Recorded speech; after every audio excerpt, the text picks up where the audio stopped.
Muy buenas noches, gracias que nos acompañan, que estemos de día, estamos grabando aquí en el día. Le agradezco en nombre de todos los que hacen posible la emisión, Canal del Congreso, nuestra mesa de diálogo, como todas las semanas. Ya sabe que lo que buscamos es semana tras semana conversar con los actores políticos de primer nivel del Congreso, abrir todas las expectativas, todos los elementos que hay, y más ahora que entramos ahora sí en la parte final del periodo de sesiones. Habrá extraordinario o no, eso lo sabremos después de mayo, si no es que un poquito antes, pero por lo pronto eso es lo que hay hasta el día de hoy.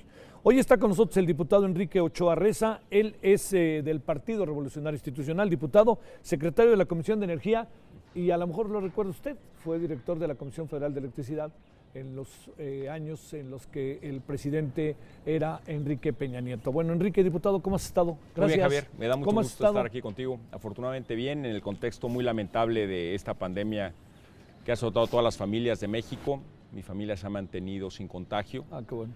Yo he estado atendiendo a todas las sesiones del Congreso de la Unión de manera presencial, cumpliendo mi responsabilidad constitucional y bueno, dando seguimiento a los grandes temas nacionales.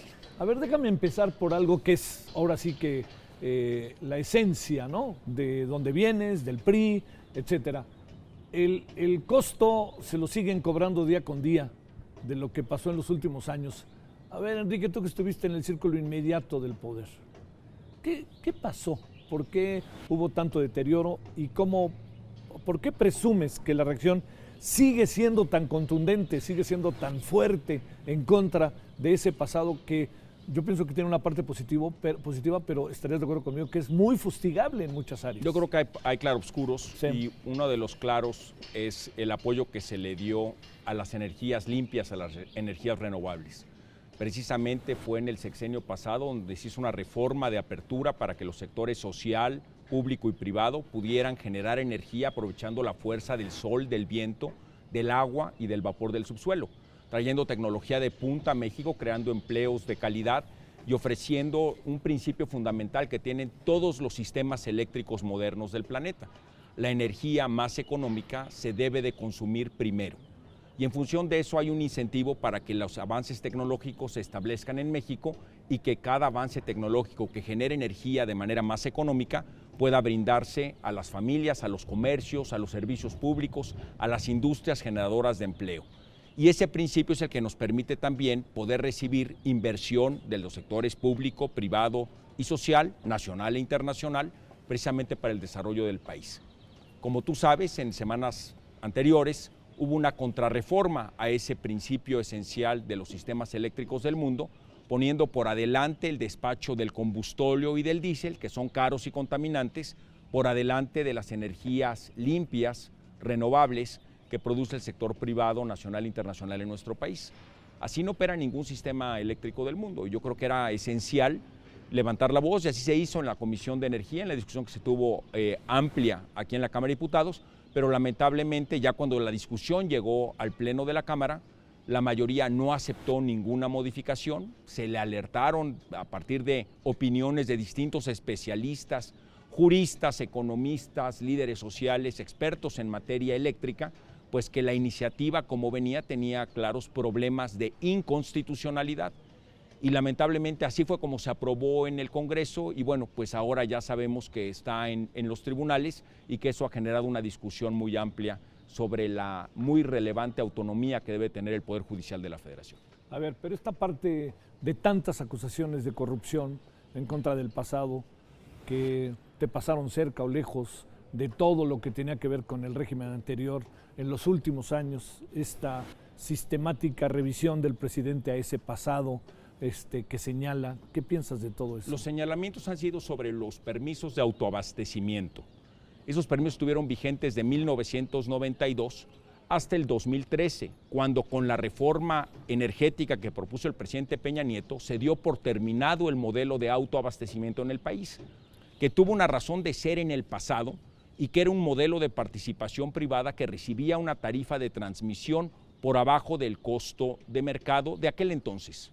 Ahora, obviamente, cuando nosotros en la discusión de la reforma energética del 2013 nos enfrentábamos al dilema de qué hacer con los permisos de autoabastecimiento, a partir de la consulta amplísima con especialistas en la materia, se llegó a la conclusión que la reforma podía impedir que hubiera nuevos permisos de autoabastecimiento hacia el futuro, que fue lo que se hizo, y que aquellos que tenían vigencia no se les podía perjudicar retroactivamente por el cambio de la ley.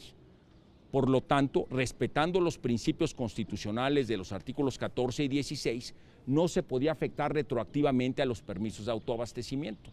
Pero lo que establecimos en el 2013, bueno, lo estableció el legislador, pero fue lo que impulsamos en aquel entonces, es que no pudieran renovarse ni ampliarse hacia adelante. De hecho, esos permisos de autoabastecimiento que da la Comisión Reguladora de Energía y que no da la Comisión Federal de Electricidad, la cual yo tuve el honor de dirigir, precisamente tienen una vida útil y esa vida útil está por terminar. Solo representan el 9% del sistema eléctrico nacional y son permisos que le permiten a un privado generar energía eléctrica para consumo de otro privado. Así estaba establecido en la ley de 1992, con vigencia hasta el 2013, y nosotros en la reforma energética del 2013 y del 2014 terminamos con esa modalidad. Esa modalidad es la que se ha criticado frecuentemente, pero no tiene nada que ver con la reforma energética que a mí me tocó implementar. Lo que a mí sí me tocó impulsar es el crecimiento amplísimo de los parques solares y eólicos en el país a partir de subastas internacionales reconocidas por su transparencia y por los precios más bajos del mercado. Esas subastas han arrojado precisamente los parques más modernos y con la tecnología más avanzada en México. Y yo creo que esas se deben de defender por el bien del país. A ver, la parte que corresponde al discurso del presidente y al discurso de Morena, muy claramente establecido. Este es un tema de soberanía, es un tema de autonomía, es un tema de que la energía, la reforma eléctrica tenga que ver con los mexicanos y sea de los mexicanos. Y ahorita estamos siendo acompañados por un conjunto de empresas, se menciona particularmente las españolas, que tienen que ver con todo este proceso, que quitan ese espacio fundamental en la soberanía. No, de ninguna manera. Por supuesto que el pueblo es el dueño de sus recursos naturales y por eso la reforma constitucional del 2013 estableció que todos los hidrocarburos del subsuelo son propiedad de la nación. En eso no hay debate alguno. También, por supuesto, toda la planeación, el control, la transmisión y la distribución de energía eléctrica son actividades estratégicas reservadas en la Constitución para que el Estado mexicano las lleve a cabo. En eso tampoco hay discusión. Lo que se abrió a la competencia es la generación de energía eléctrica y la compra y venta de energía eléctrica, como sucede en todos los países desarrollados del mundo. Es decir, esta posibilidad de competir por generar la energía al menor costo, aprovechando los recursos naturales para beneficio de la población. Así está la Constitución redactada. La comercialización y la generación de energía eléctrica son actividades abiertas a la libre competencia económica. La ley preferente que se discutió aquí en el Congreso con las modificaciones a la ley de la industria eléctrica precisamente establece límites a la participación en la generación y la comercialización de energía. Por esa razón es que es inconstitucional, sí.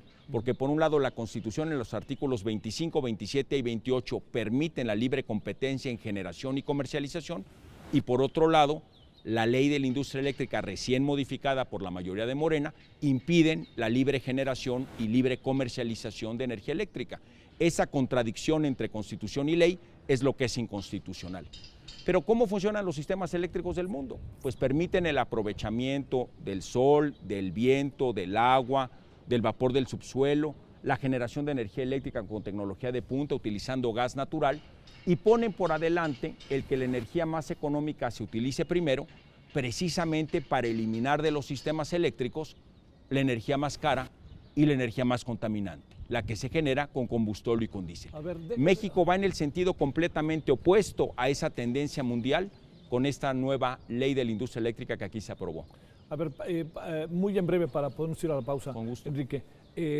Países como el nuestro, estoy pensando Brasil, Colombia, Chile quizá, ¿no? Costa Rica en algún sentido, que tiene mucho de energías limpias y muy verde, ¿están haciendo qué? Están haciendo lo que nosotros promovimos en el 2013 y 2014 y en todos estos países yo tuve la oportunidad de visitar varios de ellos para precisamente profundizar en los temas energéticos, donde se mantiene el control del sistema eléctrico nacional, es en la posibilidad de tener un sistema computarizado que despacha la energía eléctrica a lo largo y ancho del país. Esa actividad la hace el Estado mexicano, como lo hace el Estado mexicano en Brasil o en Colombia o en Ecuador. Son organismos del Estado mexicano. En México es el SENACE quien lleva a cabo esta actividad de despacho, y ese es el ejercicio soberano del control del sistema eléctrico.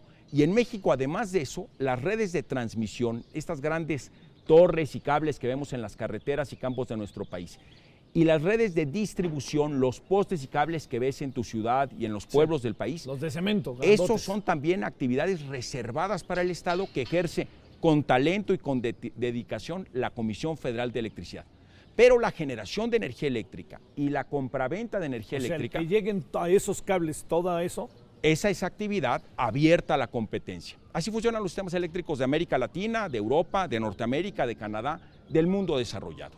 Es decir, hay distintas actividades dentro del sistema eléctrico nacional.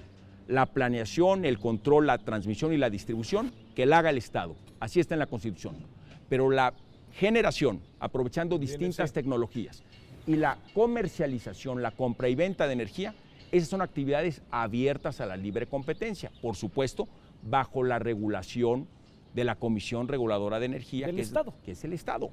El Estado así opera, protegiendo a los mexicanos, pero la competencia genera las mejores condiciones de precio y de calidad para el beneficio de todos. Bueno, a ver, vamos a la primera pausa. Te adelanto, Enrique, diputado, temas que están ahí. ¿Qué ha pasado en el Congreso a lo largo de este periodo? ¿Qué destacarías? ¿Qué es eso de ser una minoría después de ser mayoría? Hablo del PRI, ¿no? Bueno, vamos a la pausa.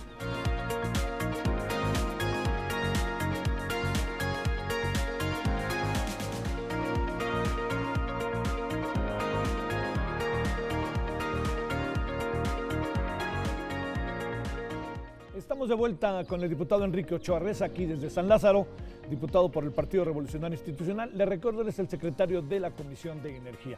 Enrique, a ver, nada más para cerrar el tema de la reforma. ¿Cómo no? ¿En qué términos, si lo puedo decir de manera sucinta, se dio el debate? O sea, ¿hasta qué punto podemos decir, a ver, los que están proponiendo están escuchando, traen a los grandes especialistas, los que piensan como ellos, los que no piensan como ellos? ¿Pasó algo que pudiéramos decir, esto fortalece la aprobación de la reforma, o qué alcanzas a ver, entendiendo que eres de la oposición, ¿eh? Fueron 3 etapas, Javier. La primera etapa fue la presentación de la iniciativa preferente, que llegó a la Comisión de Energía, y ahí se formuló una convocatoria, un parlamento abierto, donde acudieron especialistas, mujeres y hombres talentosos de distintos sectores de la sociedad para presentar su opinión sobre lo que significaba este cambio en la ley de la industria eléctrica. El parlamento abierto fue muy plural. Se escucharon voces y argumentos de especialistas en las materias, pero quedó acreditado en la mesa de discusión que muchos elementos de la iniciativa preferente eran inconstitucionales.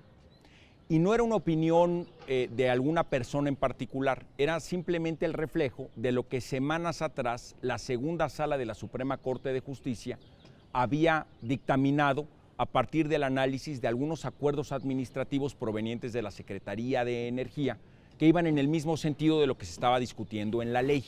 Entonces ya había información muy clara para todas las diputadas y diputados de todos los partidos, presentadas por especialistas, juristas en la materia, de que lo que estábamos analizando en la iniciativa preferente tenía problemas de inconstitucionalidad. El segundo paso fue ya la dictaminación de la Comisión de Energía para enviar al Pleno del Congreso el dictamen para discusión y votación. Y ahí yo creo que la Comisión de Energía cometió una grave omisión.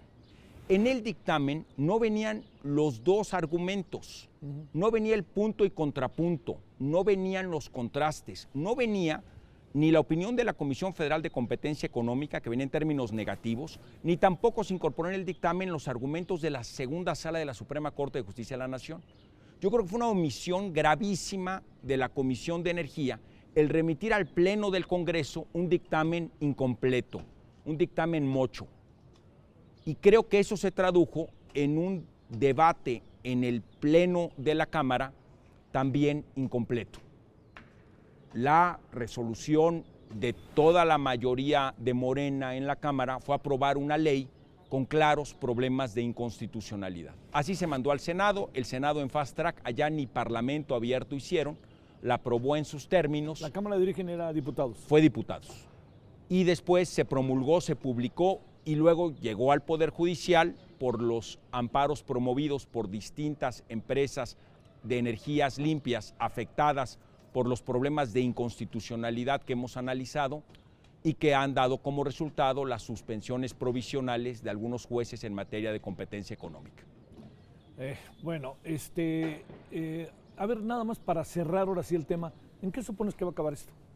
Bueno, yo en esta trayectoria pública que has dicho, me parece que esas preguntas es mejor ser historiador que profeta. A ver. Si me invitas en un año, encantado de la vida, te digo qué es lo que resolvió el Poder Judicial, es difícil de pronosticar, pero lo que claramente advierto es que los problemas de inconstitucionalidad que tiene la ley de la industria eléctrica recién reformada por Morena, pues ya fueron así previstos por la segunda sala de la Suprema Corte y también fueron así previstos en asuntos muy similares por otros jueces y tribunales federales. ¿Qué supones que pasaría si la Corte al final acaba aceptando el planteamiento de la reforma eléctrica? Bueno, insisto... Que es una posibilidad, ¿no? Pues todo está abierto, pero yo creo que claramente esto es inconstitucional. Hay tratados internacionales que también señalan que esto serían violaciones a las inversiones porque estás cambiando las reglas del partido a la mitad, al medio tiempo. Eso no se puede hacer en materia de inversiones, pero lo más grave sería para la salud pública y para el medio ambiente, porque permitiría generar energía eléctrica con combustóleo y con diésel, que son caros y contaminantes, y terminarían en los pulmones de los mexicanos la contaminación de las centrales de combustóleo. En el sexenio anterior se hizo un gran esfuerzo por reducir el uso del combustóleo y utilizar en lugar de eso las energías limpias y el gas natural. Oye, pero sí, sé que lo sabes, Enrique, pero todo lo que habla del sexenio anterior es un descrédito. Es muy difícil creerle al sexenio anterior casi de todas, porque más hay una imagen en el imaginario colectivo totalmente crítica sobre él, ¿no? Pero el paso del tiempo también pone las cosas en su lugar, Javier, y yo creo que hay que hacer un balance muy puntual. Cuando yo llegué como director de la Comisión Federal de Electricidad, había ¿En qué año llegaste? ¿2014? 2014. Había 3 parques solares en el país. Hoy hay cerca de 100. Todos se hicieron en ese sexenio. No hay un parque solar que se haya hecho en esta administración. Cuando yo llegué había 36 parques eólicos. Hoy hay cerca de 100. Tampoco se ha hecho uno nuevo en esta administración. Entonces yo creo que esos elementos veraces, verificables, hablan por sí solos. Ahora, hacia adelante yo creo que vamos a volver al futuro. México va a poder aprovechar los avances tecnológicos de la humanidad para generar energía eléctrica con el sol, con el viento, con el agua y con el vapor del subsuelo hacia adelante. ¿Bajo qué modalidades, en qué contextos y a partir de qué año? Eso lo decidirá la historia. Sí. Yo seguramente no tendré mucho que ver, pero lo que sí sé por el bien de México es que las energías renovables son el presente y el futuro de la humanidad. Y eso es lo que sucederá en nuestro país tarde o temprano. ¿Te han hecho críticas por lo que hiciste respecto a tu gestión en la CFE? ¿Ha habido debates sobre eso? Cada vez que te levantas te dicen tú ni hables porque mira lo que hiciste, ¿cosas de ese tipo pasan o no? Pues sí, pero otra vez a las pruebas me remito. Yo fui director de la Comisión Federal de Electricidad, yo la recibí con números rojos, con pérdidas, y la Comisión Federal de Electricidad, después de implementarse la apertura energética, tuvo utilidades, es decir, números negros, tuvo ganancias en 2016, 2017, 2018 y 2019. Es una empresa pública del Estado que tiene grado de inversión. La otra empresa pública de energía del Estado no lo tiene, lo perdió. Es una empresa que tiene patrimonio neto positivo. La otra empresa no lo tiene más deudas que activos. La Comisión Federal de Electricidad goza de cabal salud financiera y eso obedece al trabajo esmerado de generaciones múltiples de mexicanas y de mexicanos, sí, donde yo tuve la fortuna y la responsabilidad de ser director. Pero este es el resultado real y un activo real que tiene México. Los señalamientos en contra de eso son desinformados. A ver, ¿qué es tener el poder en el sentido de decisiones, de todo esto que pasa, que se vivió durante 6 años, y de repente llegar aquí a la Cámara, Enrique, y tener minorías y que te pasen por encima? ¿qué es? O no te pasen por encima, simplemente que hay una percepción de las cosas diferentes, a lo mejor hasta dije mal. A ver, ¿qué es hoy el PRI dentro de la Cámara? Pero fíjate qué bonita pregunta, porque también la respuesta descansa en que un partido puede tener ese ejercicio del poder y cuando la ciudadanía con la fuerza del voto decide dárselo a alguien más, el partido lo acepta, se forma en la fila democrática que el pueblo ha determinado y continúa participando y compitiendo y ganando elecciones, como ha sido el caso en Coahuila, en Hidalgo o en Monterrey. Es decir, es un partido político democrático que cuando gana gobierna y cuando pierde lo acepta. Yo creo que eso es muy valioso. Bueno, y qué bueno que todos los partidos políticos en el país tuvieran también esa voluntad democrática de gobernar con responsabilidad cuando le corresponde y formar parte de la oposición cuando el voto popular así lo determina. Lo que creo que no se debería de suceder, si es que en algunos casos sucede, es solamente reconocer la democracia cuando se gana y no reconocer la democracia cuando se pierde. Yo creo que hay que reconocerla siempre. A ver, déjame, te adelanto la pregunta porque vamos a tener que ir a la pausa, pero te la adelanto. A ver, primero que nos muestres cómo se vota hoy en día, que nos ibas a mostrar, ¿no?, con el teléfono, que eso me parece muy interesante. A ver, pero el otro asunto, ¿sabes cuál es, Enrique? ¿Cómo te explicas una popularidad tan alta del presidente? Que se confirma y reconfirma, ¿no? Eso si te quieres después de la pausa. Y segundo, todo indica que Morena va en el voy derecho y no me quito en las siguientes elecciones, ¿eh? Entonces, eso sí está por ver. Claro, bueno, entonces si te parece vamos a la pausa y nos cuentas qué piensas de ello. Bueno, vamos a la pausa aquí en la mesa de diálogo.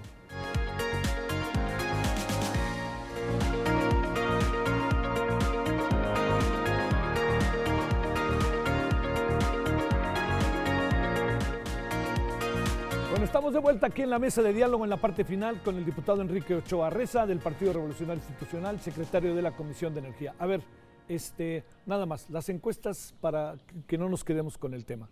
Las encuestas colocan ahorita una posición muy favorable a Morena y el presidente goza de cabal salud, diría, ¿no? Tiene una alta popularidad. Una reflexión sobre eso. Primero, qué bueno que el presidente goce de cabal salud. Yo creo que era muy importante que saliera adelante del contagio que tuvo de COVID-19 por el bien del país. Y yo creo que hay que desearle siempre al presidente de México que tenga éxito, porque si le va bien a México, le va bien al presidente de la República. Qué bueno que le vaya bien a México. Sí, en eso sin duda. Ahora, no creo que eso tenga que ver con la elección a la que vamos todos los mexicanos. El presidente no está en la boleta, están sus candidatas y candidatos de Morena y está un partido político que ha sido cuestionado precisamente por reformas inconstitucionales y la manera en que ha ejercido el poder aquí en el Congreso. Y ahí están los resultados de cuando el PRI compite contra Morena en igualdad de circunstancias en las elecciones estatales en Coahuila y en Hidalgo, han ganado las candidatas y los candidatos del PRI. También tuvieron competencia en Monterrey y ganó el candidato del PRI, que ahora es el candidato a gobernador. Entonces yo creo que la ciudadanía decide en libertad en México quién quiere que lo gobierne. Y yo creo que allí estarán las candidatas y los candidatos también de la coalición Va por México. Y esa coalición va a ser muy importante para contrastar con las y los candidatos de la coalición que encabece Morena, para ver qué es lo que decide el electorado de manera libre. ¿Te parece que habrá mucha votación o poca votación? Mucha votación. ¿Te parece que sí habrá mucha gente en las urnas? Por supuesto, y qué bueno que así sea, y que la gente acuda a las urnas, participe ampliamente del sistema democrático.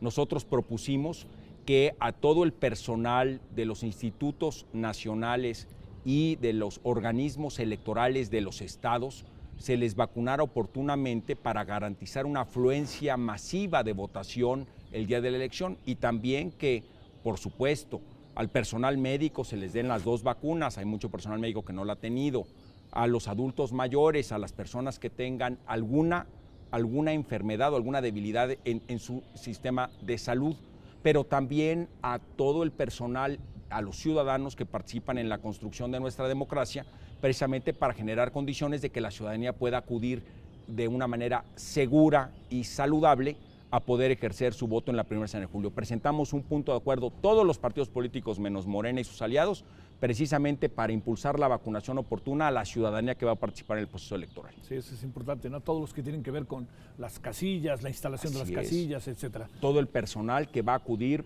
y de los institutos electorales y de los organismos electorales, pero sobre todo los ciudadanos que participarán en el proceso. A ver, déjame plantearte para ir cerrando.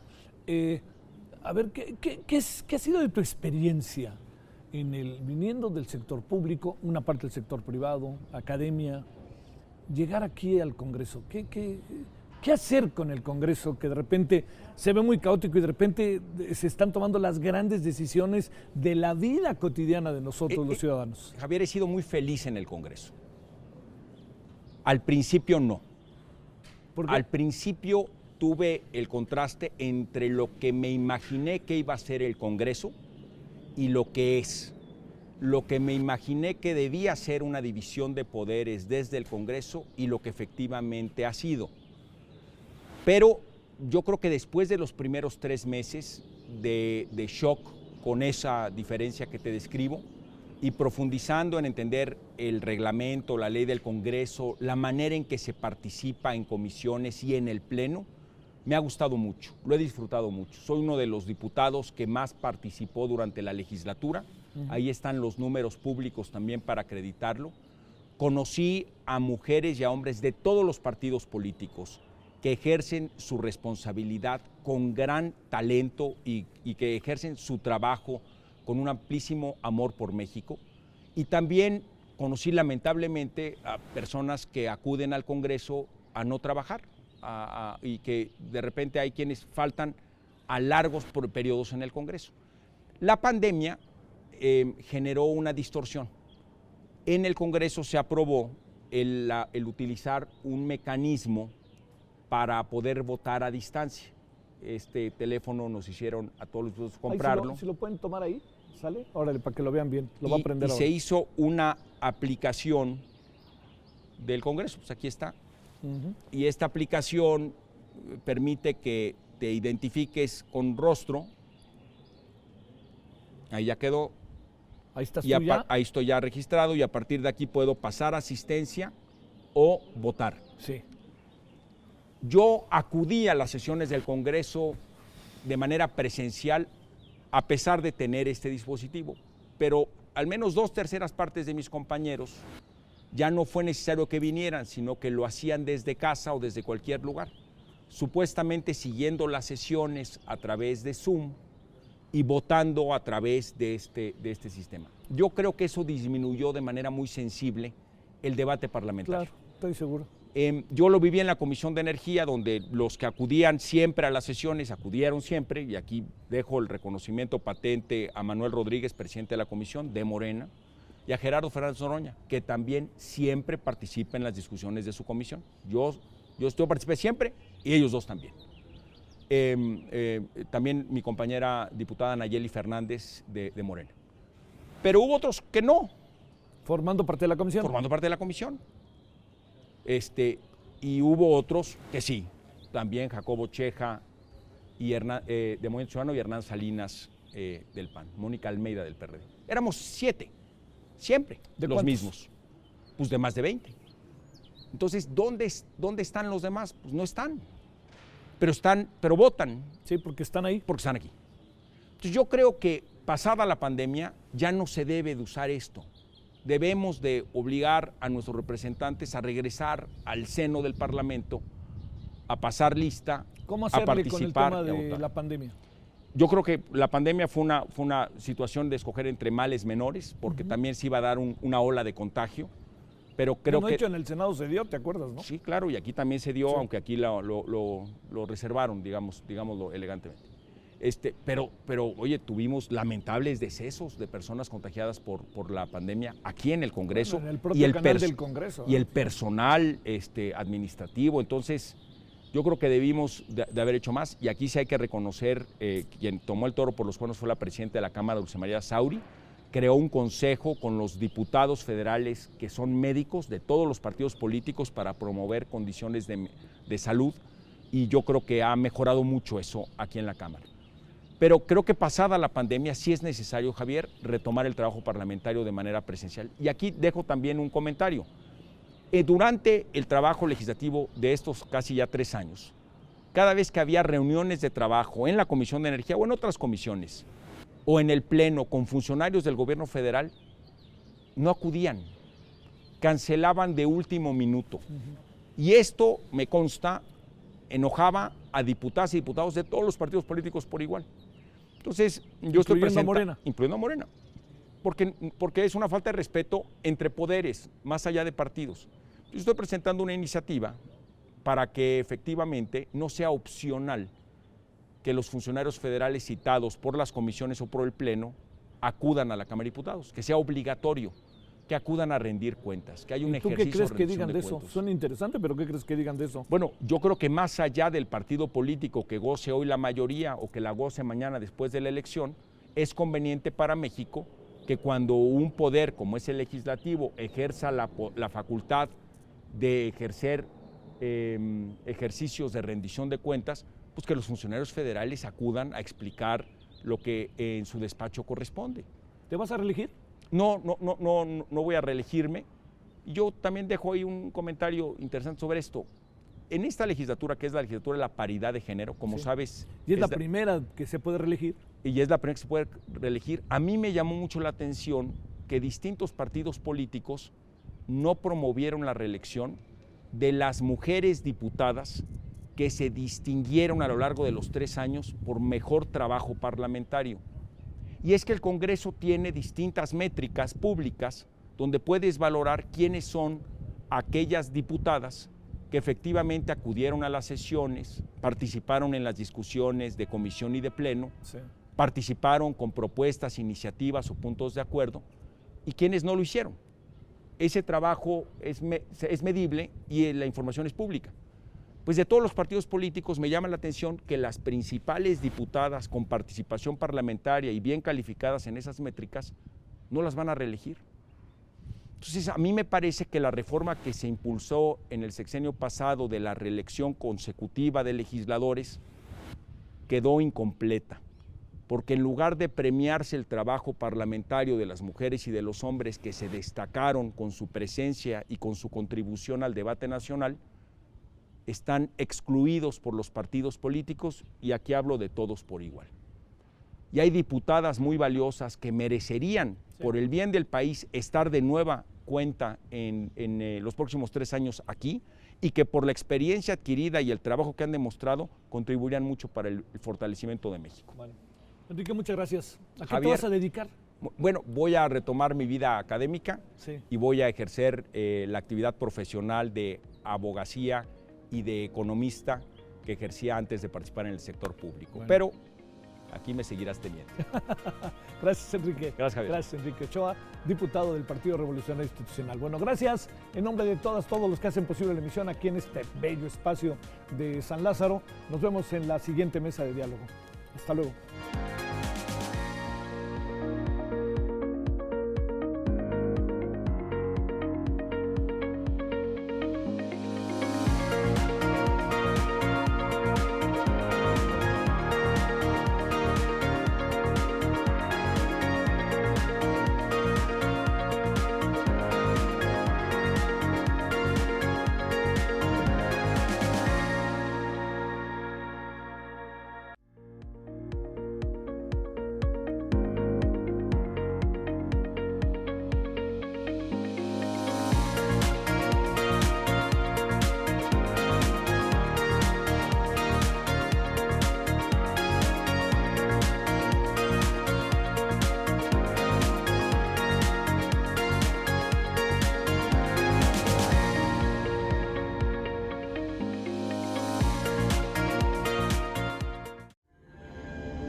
El canal del Congreso presentó